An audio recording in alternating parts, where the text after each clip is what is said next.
Apprenez à vous entendre avec les autres, quelles que soient les difficultés, car les êtres humains sont faits pour travailler ensemble. C'est l'ordre naturel des choses. Un stoïque dit la vérité, exerce l'autocontrôle, agit avec justice et reste calme face aux malheurs. Ils deviennent une source de bien sans se plaindre des mauvaises choses qui arrivent. Accédez aux tâches importantes pour vous, celles que vous continuez à remettre à plus tard.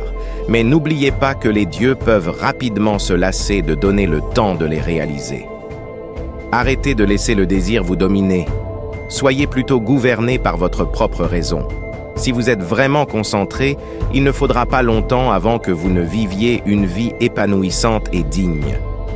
Peu importe à quel point vous travaillez dur, si cela n'a pas de but, alors vos efforts sont vains. Les choses changeront toujours. Telle est la force vitale de la nature. Plutôt que de lutter contre cela, bougez avec et vivez en accord avec la réalité. Ce qui sépare une grande personne du reste, c'est qu'elle affronte toutes les épreuves que les dieux lui assignent.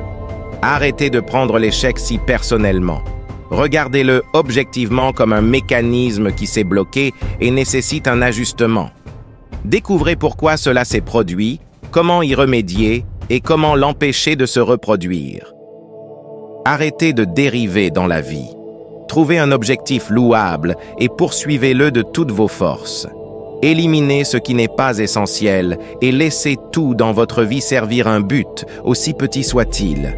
Tout ce que nous avons, c'est le présent. C'est le seul endroit où nous pouvons commencer à faire une différence. Le passé et le futur ne seront jamais à notre portée. Vous ne devriez pas avoir besoin d'encouragement pour remplir vos devoirs. Ils vous ont été confiés par les dieux. Et c'est une raison suffisante. Dirigez vos pensées vers votre objectif et le bien commun, et éloignez-les des potins et de la complaisance. Nous ne devrions pas craindre la mort. Nos vies semblent extrêmement brèves lorsque nous considérons combien de temps s'est déjà écoulé.